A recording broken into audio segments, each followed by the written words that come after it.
ఇంకా శాస్త్రి గారు అయితే రాట అనేది వేస్తూ ఉంటారు. ఈ యామినికి, రామ్‌కి అక్కడ నవధాన్యాలు కట్టేసి మీరు రాట వేయండమ్మా అనేసి గట్ట పూజ అది చేయిస్తూ ఉంటారు. చేయిస్తూ ఉన్నప్పుడు తర్వాత ఏంటి అంటే హారతి ఇమ్మంటారు శాస్త్రి గారు. అలా హారతి ఇమ్మన్నప్పుడు యామిని ఏమో అంటుంది, కళావతి గారు మీరు ఇవ్వండి హారతి, మా పెళ్ళి మీరే కదా దగ్గరుండి చేయిస్తాను అనేసి అన్నారు అని యామిని అంటుంది. అన్నప్పుడు కావ్య ఏమో అంటుంది, యామిని నేనే ఈ పెళ్ళి దగ్గరుండి చేయిస్తాను, కానీ హారతి ఇవ్వడానికి ఇంతమంది పెద్దవారు ఉన్నారు కదా, మీ అమ్మగారికి ఇమ్మనమని చెప్పు హారతి అనేసి అంటుంది. అయితే ఇందిరాదేవి కూడా అంటుంది, అవునమ్మా కరెక్ట్గా చెప్పావు కళావతి, ఇంతమంది పెద్దవారు ఉంటుండగా కళావతిని ఇమ్మంటావేంటి యామిని, ఆ మాత్రం కూడా నీకు తెలియదా హారతి ఎవరు ఇవ్వాలో అనేసి ఇందిరాదేవి అంటుంది. ఏం శాస్త్రి ఎవరివ్వాలి అనేసి అంటే, అమ్మ మీరు ఇవ్వండి అనేసి యామిని వాళ్ళ అమ్మకైతే చెప్తారు.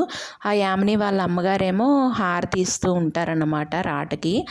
అలా ఇస్తున్నప్పుడు అప్పు ఏమో అక్కడ అది రాటను లాగడానికి పెట్టిన మనిషికి సైగ చేస్తుందన్నమాట. అప్పుడు అతను ఆ రాటను లాగేయగానే ఆ హారతి ఇస్తున్నప్పుడే ఈ రాట అనేది విరిగిపోతుంది అనమాట. విరిగిపోతే ఇందిరాదేవి ఏమో అంటుంది, నా ఇన్నేళ్ళ అనుభవంలో ఎప్పుడూ కూడా ఇలా జరగడం నేను చూడనే లేదు, ఎంత అపచారం అనేసి అంటూ ఉంటుంది. అన్నప్పుడే ఏం ముత్తైదువులు మీరేం మాట్లాడరా అనేసి కూడా అంటుంది. అనగానే అక్కడున్న ఈ ముత్తైదువులేమో అంటారు, అమ్మో ఎంత అపచారం, ఈ పెళ్ళి జరగకూడదు, ఆపండి అనేసి వాళ్ళేమో అంటూ ఉంటారు. అలాగే ధాన్యలక్ష్మి కూడా అంటుందన్నమాట, మాకు తెలిసిన వాళ్ళ ఇళ్ళలో కూడా ఇలానే జరిగింది, పెళ్ళి జరుగుతున్నప్పుడు ఇదైతే వాళ్ళు 1 సంవత్సరం కూడా కలిసి ఉండలేదు, 1 ఇయర్లోనే విడిపోయారు అనేసి ధాన్యలక్ష్మి అంటుంది. అపర్ణ కూడా అలానే అంటుందన్నమాట, ఇదెంత అపచారం, అసలు పెళ్ళి అనేది జరగనే కూడదు, ఆపేయండి అనేసి అంటుందన్నమాట. అంటే ఇప్పుడు శాస్త్రి ఏమో అంటాడు, ఏంటమ్మా ఆపియాలి, ఈ శాస్త్రి ఒకసారి ముహూర్తం పెట్టాడు అని అంటే దానికి అసలు తిరిగే ఉండదు, అలాంటిది ఏదో ఇది నార్మల్గా ఇదయింది అనేసి దీనికి పెళ్ళి ఆపియాలా అనేసి అంటే, ఏం శాస్త్రి మరి ఇంకేం చెయ్యాలి అనేసి ఇందిరాదేవి ఏమో అంటుంది. అనగా అంటే ఏం లేదమ్మా, వీటికి కూడా పరిహారాలు గట్టా ఉంటాయి, అయినా ఇంత పెద్దవారు మీకు తెలీదా అనేసి అంటూ ఉంటాడు. అయితే ఇందిరాదేవి ఏమో అంటుంది, అయినా ఈ పెళ్ళి అనుకున్న ఎంగేజ్మెంట్ జరిగిన తర్వాతే నా మనవడికి యాక్సిడెంట్ అయ్యి 6 నెలలు కోమాలో ఉండి తర్వాత తిరిగి వచ్చాడు, మరి ఇప్పుడు పెళ్లి రాట వేసేసరికి ఇలా జరిగింది అంటే ఇందులో ఏదో కీడు ఉన్నట్టే కదా అనేసి అంటే శాస్త్రేమో అంటాడు, అవునమ్మా ఏవో దుష్టశక్తులు ఈ పెళ్ళిని ఆపడానికి ప్రయత్నిస్తున్నట్టున్నాయి, అయినా ఈ శాస్త్ర ముహూర్తం పెట్టాడు అని అంటే దానికి తిరిగే ఉండదు అనేసి మళ్ళీ అంటాడు.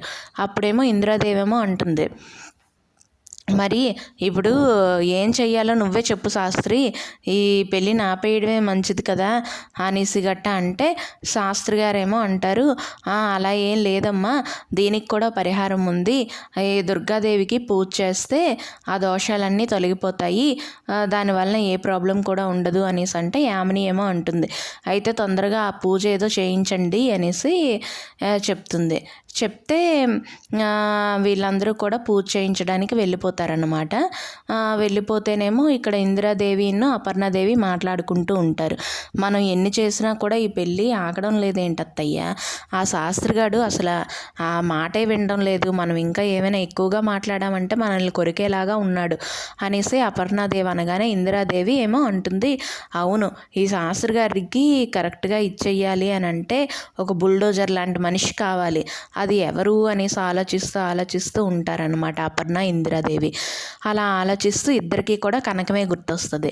సో కనకం అనేసి ఇద్దరు ఒకేసారి అంటారు. అనేసరికి కనకమేమో అక్కడ ప్రత్యక్షమైపోతుంది. ఏంటి వదిన గారు మీరు చేసింది, నా కూతురు జీవితం ఇన్ని రోజులు ఇలాగ ఇదైపోతూ ఉంటే నాకు అసలు కనీసం ఒక్క మాట కూడా చెప్పలేదు అనేసి అంటూ అలాగా ఏదో ఒకటి అంటూ ఉంటే అప్పుడేమో అపర్ణాదేవి ఏమో అంటుందన్నమాట, మేము ఇచ్చేయాలి అనేసి అనుకున్నాము, కానీ ఇది అవ్వడం లేదు, కావ్య కూడా అంత ఇదవ్వట్లేదు అనేసి గట్ట అంటూ ఉంటే, అయినా ఎవరితో యామని నా కూతురు జీవితంలోనికి వచ్చి నా కూతురు జీవితాన్ని నాశనం చేస్తాను అని అంటే నేను ఊరుకుంటానా? దాని కాపురాన్ని ఇచ్చేస్తాను అని అంటే నేను ఊరుకుంటానా? దాన్ని ఐదవతనాన్ని లాగేసుకుంటాను అంటే నేను ఊరుకుంటానా? దాన్ని చంపేస్తాను, దాన్ని నా పాదాల మీద వేసుకొని నరసింహస్వామి పేగులు ఒలిచినట్టు ఒలిచేస్తాను అనేసి గట్ట కోపంగా ఇదవుతూ ఉంటుంది. అనేసరికి ఇంద్రాదేవేమో అంటుంది, అమ్మ ఇంకా నువ్వు ఆపవే అనేసి గట్ట అనేసరికి ఈ కనకమేమో అంటుందన్నమాట, ఏది ఆ కావ్య దాని జీవితం ఇలాగ ఇదైపోతూ ఉంటే ఆ పెళ్ళికి వచ్చి అన్ని పనులు చేస్తుందో దానికి చెప్తాను అనేసి గట్ట అంటే, ఇంద్రదేవేమో అంటుంది, అమ్మ నీకు పుణ్యం ఉంటుందే, నువ్వు నీ అల్లుడి దగ్గర గట్ట కావ్య అని పిలవకు దాన్ని, నీ అల్లుడు దృష్టిలో అది కళావతి అనే పిలువ అని అంటే, కళావతో మరమ్మతో ఏదో ఒక మతిలేండి, దాన్ని ఎలాగో ఒకలాగా ఇచ్చేయాలి, అది ఎక్కడుంది అనేసి అంటే వీళ్ళేమో చెప్తారనమాట, కర్ర విరగకూడదు, పాము చావాలి, అలాగా ఈ పెళ్ళిని మనం ఆపినట్టు తెలియకూడదు, కానీ పెళ్ళిని ఆపాలి, ఆ విధంగా మనం చెయ్యాలి కనకం అనేసి అంటే, మరి నేను ఇప్పుడు ఏం చెయ్యాలో చెప్పండి అమ్మా అని అంటుంది. అనేసరికి నువ్వేమీ చెయ్యొద్దు, మేము ఆ టైంకి ఏది చెప్తే అది చెయ్యి చాలు అనేసి ఇంద్రాదేవేమో అంటుంది. అనేసరికి ఓకే అమ్మ, మీరు ఎలా చెప్తే అలాగే చేస్తాను, అయినా ఏది ఇప్పుడు కావ్య అనేసి కావ్య దగ్గరికి వెళ్తుంది అనమాట. అలా వెళ్ళేసరికి అక్కడ కావ్య ఏంటి అంటే పూజ గురించి ముత్తైదువులకి అలా చేయండి ఇలా చేయండి అనేసి చెప్తూ ఉంటుంది. చెప్తూ ఉండేసరికి ఒక్కసారి వాళ్ళ అమ్మని చూసి షాక్ అవుతుంది. ఏంటమ్మా నువ్వేంటి ఇక్కడ ఉన్నావు అనేసి అడుగుతుంది. అడిగితే నీకు అసలు బుద్ధి ఉందా, ఏం చేస్తున్నావో నీకు అసలు తెలుస్తుందా, నీ మొగుడికి పెళ్లి జరుగుతుంటే నువ్వేమో ఆ పెళ్లి పనులు చేస్తున్నావా అనేసి ఇదవుతూ ఉంటే, అమ్మ నువ్వు ఆపు, ఇంకా ఈ పెళ్ళి అయితే జరగదులే, అందుకే నేను ఇలా ఉన్నాను అని అంటే, జరగదని నీకు ఎలా తెలిసే అని అంటే, నాకు నా భర్త మీద ఆ దేవుడి మీద నమ్మకం ఉంది, ఆ దేవుడు వేసిన బ్రహ్మముడి మీద నమ్మకం ఉంది అనేసి అంటే, ఇంకా కనకమేమో అంటుంది, ఏ బ్రహ్మముడో ఏ భార్గవముడో నాకెందుకు, అవన్నీ నువ్వు నాకు ఇచ్చేయిక అనేసి గట్ట కోపం అవుతూ ఉంటుందన్నమాట. నువ్వు ఎలాగ ఇచ్చేస్తున్నావు, ఏంటిది పెళ్లి పనులు నువ్వు చేయడం ఏంటి అనేసి. అయితే కావ్య ఏమో అంటుందన్నమాట, అయినా నువ్వెందుకు ఇక్కడికి వచ్చావు, నువ్వు ఇక్కడికి వచ్చావంటే ఏదో ప్లాన్ మీదే వచ్చుంటావు, ఏంటి మీరు కూడా మా అమ్మను పిలిపించారు అంటే ఏదో ప్లాన్ మీద పిలిపించినట్టున్నారు అనేసి అపర్ణాదేవికి ఇందిరాదేవికి అంటుందన్నమాట. ఏమీ ఇక్కడ ఇచ్చేయకు, నువ్వు వెళ్ళిపో అనేసి గట్ట అంటే, మేము ఏది చెయ్యాలో మాకు తెలుసులే, నీ పని నువ్వు చూసుకో, మా పని మేము చూసుకుంటాము అనేసి అపర్ణాదేవేమో అంటుందన్నమాట. అన్నప్పటికీ ఇంకా కావ్య అయితే వెళ్ళిపోతుంది, వీళ్ళేమో ఇటువైపు వెళ్ళిపోతారు. అలా వెళ్ళిపోయేసరికి కావ్య వెళ్తున్నప్పటికీ ఇంకా రాజేమో పిలుస్తాడనమాట, కళావతి గారు నేను మీతో కొంచెం మాట్లాడాలి అనేసి అంటాడు. అయితే ఏంటండి మాట్లాడతారు, నాకు చాలా పని ఉంది, ఇప్పుడు మీతో మాట్లాడే తీరిక ఓపిక రెండూ నాకు లేవు అనేసి కావ్య అంటుంది. అయితే లేదండి నేను మీతో కొంచెం మాట్లాడాలి, ఇది నా లైఫ్కి సంబంధించిన విషయం అనేసి రాజు అయితే అంటూ ఉంటాడు.